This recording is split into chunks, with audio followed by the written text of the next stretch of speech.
ketika itu datanglah Kiai Mustafa. Saya sudah mau dinikahkan. Kamu pilih mana? Kata ayah saya gitu. Nanti kamu di Kempek sekolah lagi ya. Ternyata di sini nggak ada sekolahan. Mas Tova, saya dan Bunyai Afifah di depan, kemudian disatir baru mbak-mbak yang banyakan itu. Masa kecil nggak bahagia.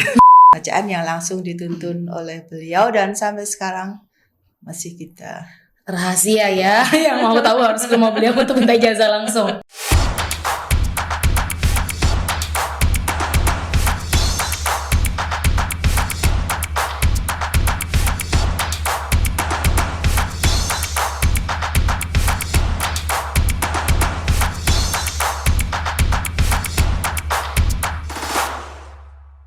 Assalamualaikum warahmatullahi wabarakatuh. Apa kabar nih sahabat podcast semuanya? Sekarang hujan lagi agak banyak ya hari-hari ini. Agak lumayan deras. Semoga sahabat-sahabat podcast semua dalam keadaan sehat walafiat. Amin. Amin ya rabbal alamin. Dan hari ini spesial banget karena podcast yang kemarin-kemarin itu isinya semua podcast kiai-kiai semua ya. Sekarang kita kehadiran Ibu Nyai Sobiha di samping kita. Kita akan sama-sama mengulik dan ngobrol banyak dengan Ibunya Sobiha nanti tentang bagaimana kehidupan beliau, bagaimana cara orang tua beliau mendidik, dan juga pengalaman-pengalaman beliau yang bisa di-sharing untuk sahabat-sahabat podcast semuanya. Nah, sahabat podcast semua, ini saya bilang tadi spesial karena emang perdana podcast Ibu Nyai, dan kita nanti akan mengalir saja Bu Nyai ngobrolnya. Saya nggak enak sebenarnya kalau manggil Bu Nyai, jadi jangan karena ini ponakan saya, jadi enaknya ya Bulik saja ya, yang sudah familiar. Karena terbiasa manggil Bulik, jadi nanti saya biar lebih akrab dan biar lebih santai ngobrolnya, saya mohon izin manggilnya. Saya juga nggak canggung jawabnya. Baik, sahabat podcast semua, kita mungkin akan mulai dengan beberapa pertanyaan Bulik ya. Nanti kita mau tahu nih kira-kira Bulik ada beberapa hal yang mungkin sahabat podcast teman-teman tidak tahu mengenai bagaimana perjalanan kehidupan Bulik Sobiha. Taunya hari ini adalah putri Mbah Maimun, kemudian istri Mustafa Akil, berjaya, kemudian aktif di berbagai macam kegiatan. Mereka tidak tahu nih panas perihnya dulu nih, kira-kira nanti bisa sedikit diceritakan lah mengenai Bulik Sobiha. Berarti putri nomor 3. Oh, putri nomor 3 dari Mbah Maimun ya. Berarti keseluruhan putra-putri Mbah Maimun ada berapa Bulik? 10.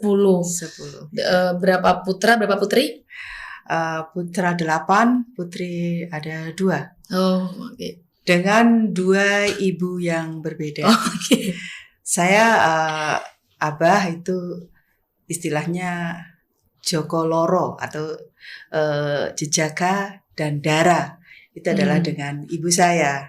Ibu saya Ibu Fahimah Baidowi, putri dari guru beliau sendiri, yakni Kiai Haji Baidowi Abdul Aziz Lasem. Dan dikaruniai 7 putra putri yang ada hanya 3. Oh, Masya Allah. Ya. Berarti sih kalau lengkap 7 punya. Ada 7, ada 3. Kiai Haji Abdullah Ubab Maimun, Kiai Haji Ahmad Najih Maimun, kemudian saya Sobihah Maimun. Kemudian ibu yang kedua itu adalah Ibu Mastiah. Ibu Mastiah mempunyai 7 ya. Kiai Majid Kamil yang meninggal wafat ketika COVID kemarin. Kemudian Dr. Kiai Haji Abdul Ghafur Maimun, kemudian Kiai Haji Abdul Rauf Maimun, kemudian Kiai Haji Wafi Maimun, kemudian Radiyah, ibunya Hajah Radiyah Gharra yang ada di Banyumas. Kemudian ada Yasin Taji Yasin Maimun, Wakil Gubernur Jawa Tengah. Kemudian ada Kiai Haji Idrar Maimun. Insya Allah banyak ya. Banyak. Bulik, kita kan semua tahu nih Bulik, kalau Duriyah anak turunannya Mbah Maimun itu semua Masya Allah luar biasa. Tafakufiddin dari yang kemudian juga aktif di politik. Mungkin Bulik bisa sedikit cerita bagaimana dulu Abah Kiai Maimun kemudian Bu Nyai Faima mendidik putra-putrinya. Sedikit bercerita lah kira-kira apa ya model, kalau zaman sekarang bahasanya model parenting ya, model pengasuhan kepada putra-putrinya, sehingga Masya Allah luar biasa putra-putri beliau di kancah nasional, internasional tuh benar-benar luar biasa dan menjadi inspirasi untuk banyak orang. Alhamdulillah kita dididik oleh ayah yang pada awal-awal beliau itu sangat keras sekali. Keras beliau ya. Keras banget. Pada kakak saya yang bernama Abdullah Ubab itu sampai ya Masya Allah ya dilep-lepkan di air atau apa gitu. Tapi ya tidak membuat kok bagaimana, enggak. Itu adalah pendidikan dari ayah dan itu adalah membuat suatu keberhasilan dari didikan ayah itu tidak dirasakan sebagai sebuah kekerasan. Kalau zaman sekarang dibilang kekerasan. Ya. Dulu sebagaimana yang diceritakan oleh suami saya, yang namanya suami saya itu Mustafa Akil Siraj itu yang namanya ditaboki ya. Ditaboki itu hanya karena ngantuk. Dan ketika ditanya padahal bisa. Tapi karena sikap ngantuknya itu ayahnya tidak suka, kemudian ditaboki sampai muntah-muntah kayak gitu. Itu kan kalau sekarang tuh HAM ya. Tetapi dahulu tidak begitu. Itu adalah didikan keras yang membuat mempeng. Istilahnya mempeng, deresnya itu dari didikan keras itu. Sebagaimana Kak Ubab dikatakan pendidikan keras itu adalah merupakan suatu kemempengan untuk kemudian menjadi sebuah tanggung jawab. Itu tanggung jawab harus dididik secara keras. Kalau lembek tidak mempunyai tanggung jawab yang keras. Nah, itu adalah model atau model-model dulu para kiai itu mendidik anaknya dengan sangat keras sekali. Tidak dirasakan sebagai sebuah kekerasan. Sehingga punya mental yang kuat dan mental yang lurus untuk terus ajak belajar ngaji gitu ya. Sebagaimana dulu saya juga sering pakai sapu lidi yang buat buat di kasur itu, sapu sada. Itu saya disapu lidi sama kakak saya. Ya, kalau tidak ngaji, kakak yang mana boleh? Kakak yang mana? Semuanya, kakak saya dua-duanya begitu semua memperlakukan saya kalau sholat itu dipakai sapu lidi, dia bawa sapu lidi.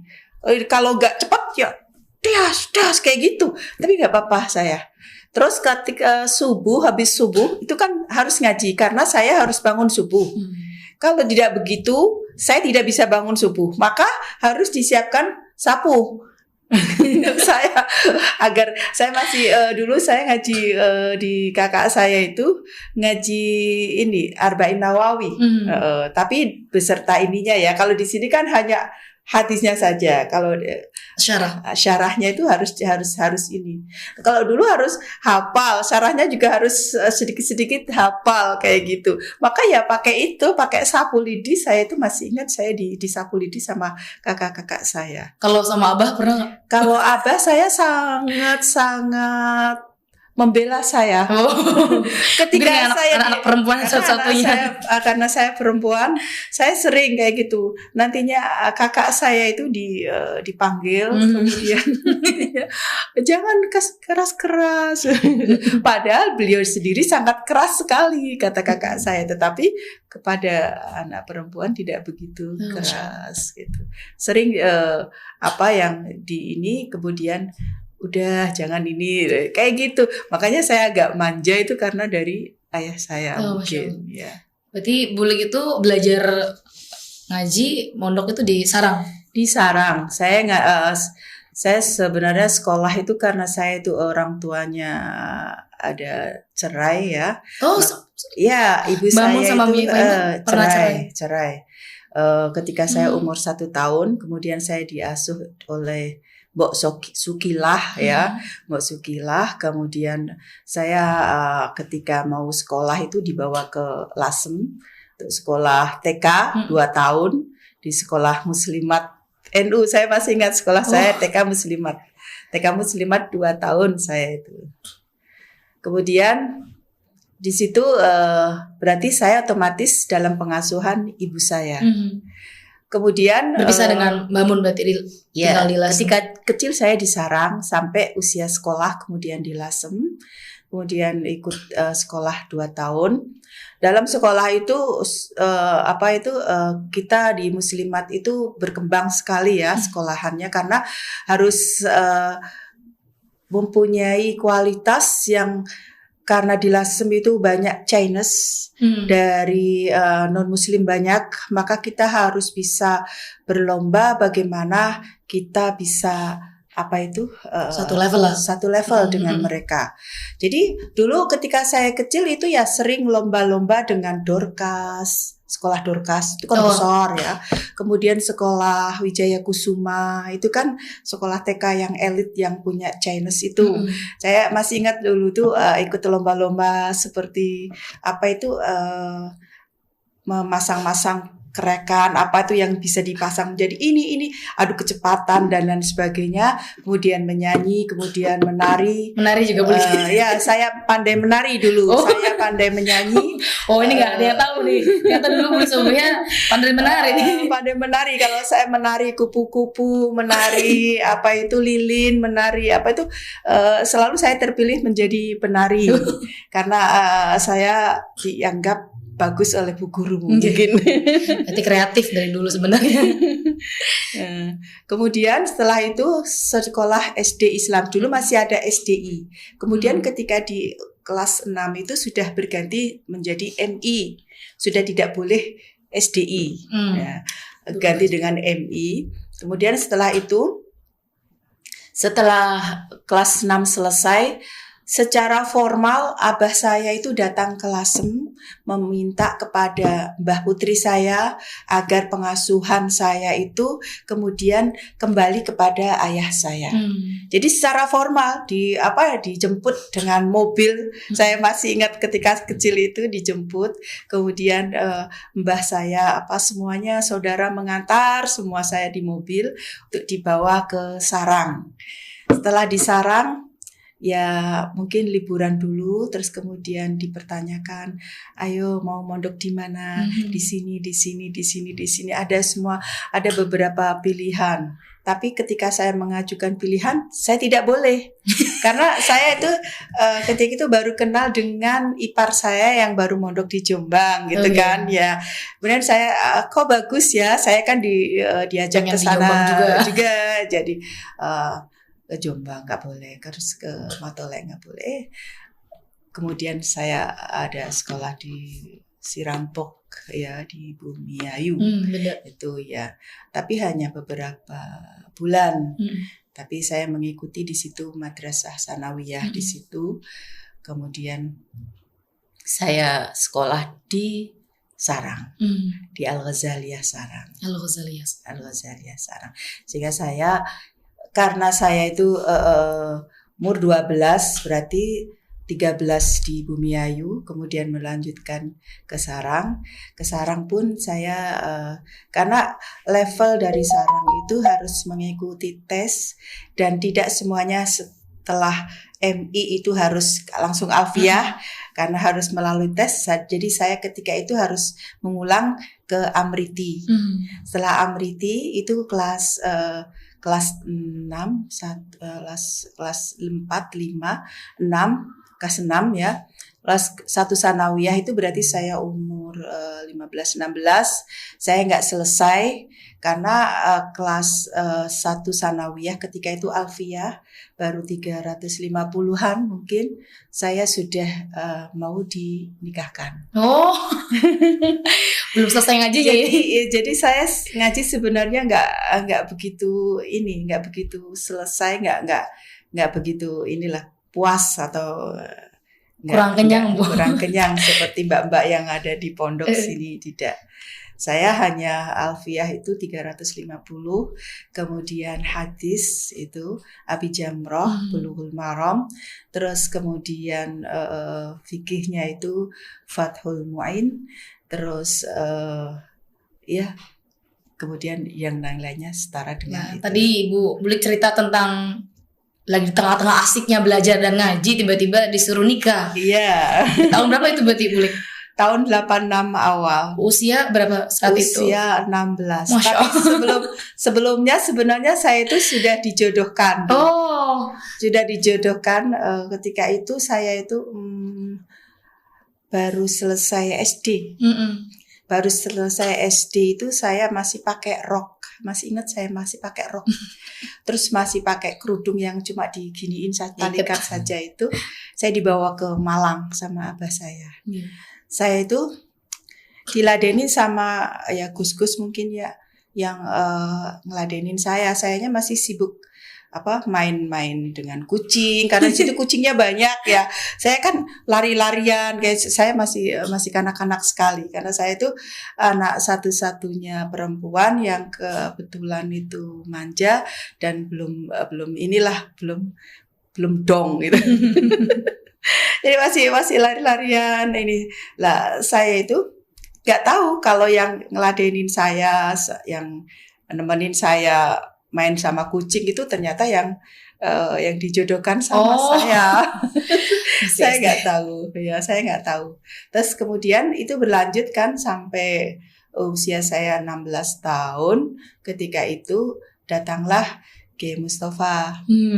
Mustafa itu datang ke Sarang. Ya ini kisah cinta beliau berdua. Mustafa itu datang ke Sarang ceritanya sama Ayub Umar Assegaf yang dari Palembang, sekarang di Palembang.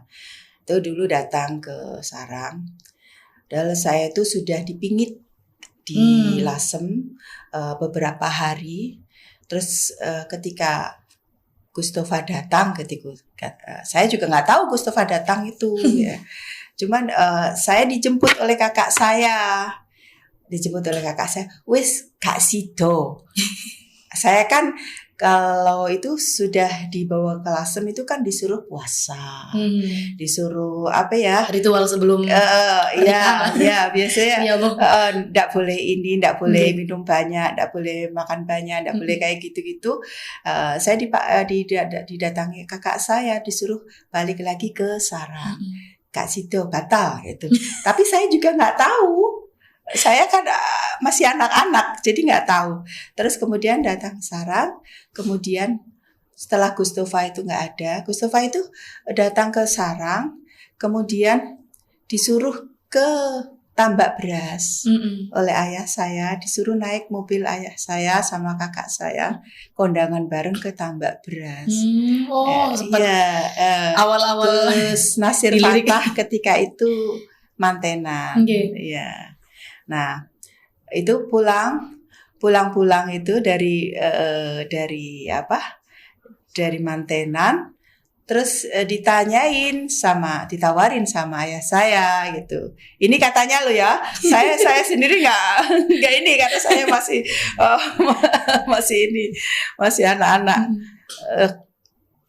Kamu milih apakah saya punya anak gadis 2, saya punya anak 2. Ada yang sudah cantik, ada yang cantik dan sudah pinter ngaji. Ada yang belum cantik dan belum bisa ngaji, masih bodoh. Kamu pilih mana? Kata ayah saya gitu. Yang cantik dan sudah pinter ngaji bukan anak saya sendiri. Anak karena dari bawaan ibu kan. Ya. Yang bodoh dan masih belum cantik ya ora cantik, ora ayu lan bodoh durung pinter tapi anakku gitu. Tahu sekali Mbak Mun ini. Iya, terus itu kan kemudian Mustafa itu pulang. Matur ke ayahnya demikian, matur ke Kiai Rohmat demikian, ke paman-pamannya masih ada Kiai Rohmat, ada Kiai Amin gitu kan. Minta pertimbangan. Pilih yang mana? Semuanya sepakat pilih yang nggak cantik dan bodoh. Belum cantik dan masih bodoh itu, semuanya pilih yang itu. Gitu. Terus akhirnya ya terjadilah itu.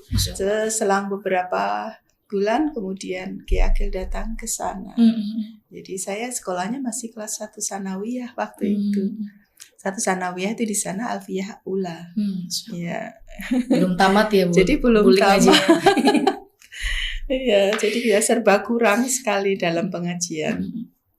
Nah berarti Bulik di Kempek, pesantren Kempek tahun Tahun 86 tahun langsung saya 86. diboyong. Oh langsung dari sekarang langsung diboyong. ke Kempek. Kata ayah saya, nanti kamu di Kempek sekolah lagi ya. Ternyata di sini nggak ada sekolahan. Nggak ada di Kempek, Berbeda. nggak ada sekolahan. Terus kemudian kamu ngaji ya. Di sini nggak ada ngaji perempuan. Perempuan itu ngajinya masih rembiakan, masih kitab yang ada maknanya. Kemudian ngajinya Quran. Dan kitab yang ada maknanya pun itu ngaji kuping. Tidak ada anak bawa pena, itu nggak ada. Jadi bagaimana akhirnya? Akhirnya saya minta suami saya untuk ngaji. Wadon ikut ngaji. Jadi semuanya ketika itu di komplek Aisyah, di komplek Miis, di komplek Kang Jazil, semuanya ngaji di Bapak. Itu awal-awal ngaji laki-laki. Oh, sejarah ini ya berarti. Awal-awal ngaji, diperbolehkannya ngaji itu. Jadi itu pun ditungguin sama Bu Nyai Afifah. Bu Nyai Afifah nungguin. Terus dibuat satir. Masih tapih-tapih itu ya, tapihnya bunyi Afifah itu diginiin biar nggak terlihat orang lain gitu. Jadi Mas Tova, saya dan Bunyai Afifah di depan, kemudian disatir baru mbak-mbak yang banyakan itu. Jadi nggak boleh. Masih itu awal-awalnya ngaji. Terus di akhir Kiagil itu juga ngaji di majelis ngaji perempuan.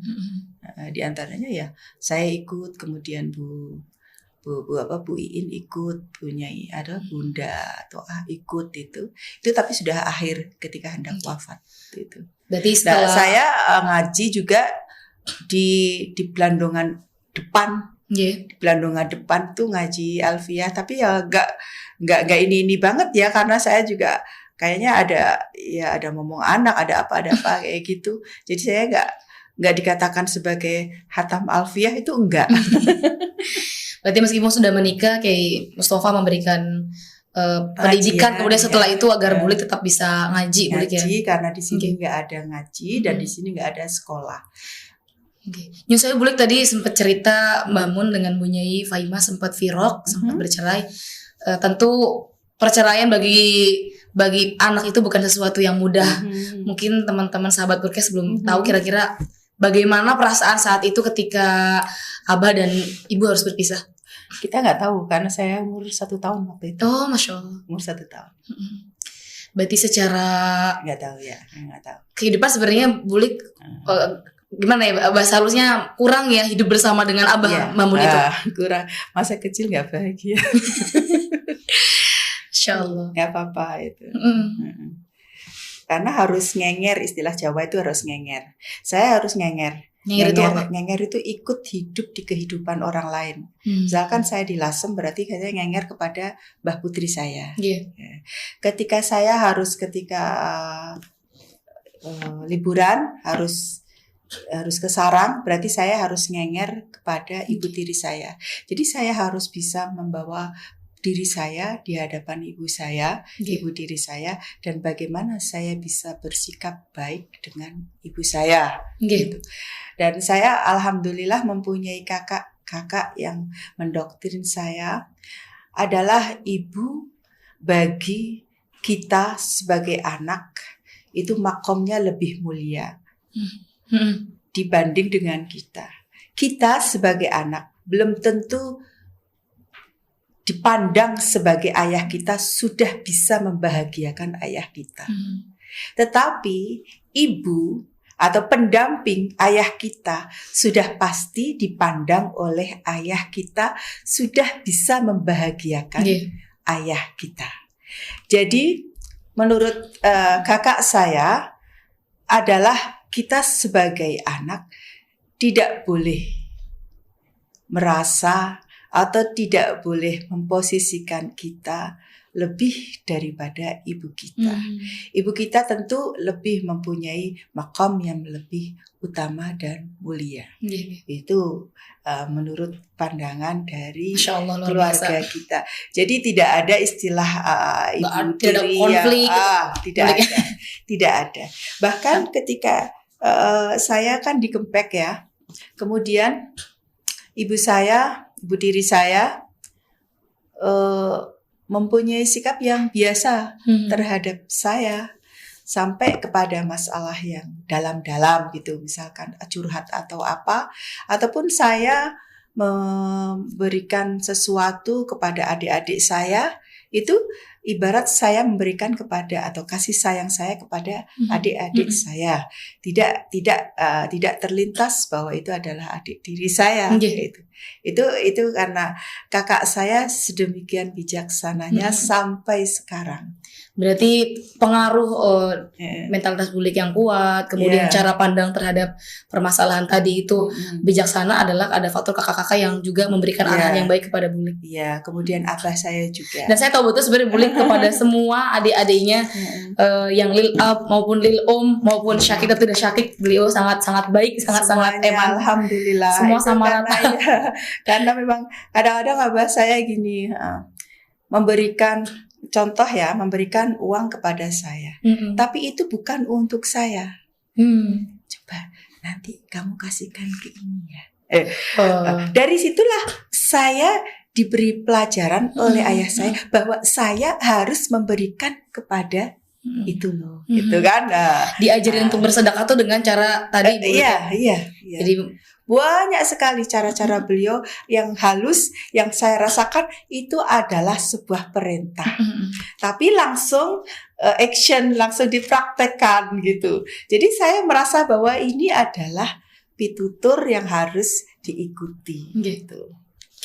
Kira-kira bulik ada nggak Mbak Mun mungkin pernah memberikan ijazah atau punya Ifai memberikan ijazah, beliau tuh riadohnya apa gitu sampai Masya Allah putra-putri beliau tuh luar biasa.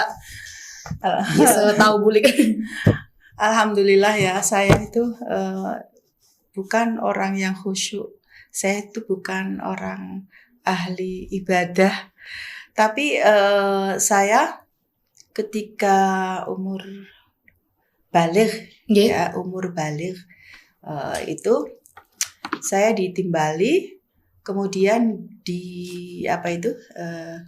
dituntun bacaan setelah sholat. Saya dituntun bacaan setelah sholat. Beliau ngendika, saya ikuti, beliau ngendika, saya ikuti sampai akhir itu. Jadi ini bacaan, ini dibaca sampai akhir itu. Jadi ada bacaan yang langsung dituntun oleh beliau dan sampai sekarang masih kita rahasia ya. Yang mau tahu harus ke rumah beliau untuk minta ijazah langsung. Baik bulik, mungkin itu saja untuk terkait keluarga bulik. Dan nanti kita habis ini akan ke episode berikutnya. Kita akan sama-sama membahas mengenai lebih jauh bagaimana kiprah Bulik Sobiha di kancah perpolitikan, kancah nasional, dan kancah pendidikan di Pondok Pesantren Haskam. Kayak orang baik. Iya. Oke, terima kasih. Sampai jumpa di episode berikutnya. Assalamualaikum warahmatullahi wabarakatuh.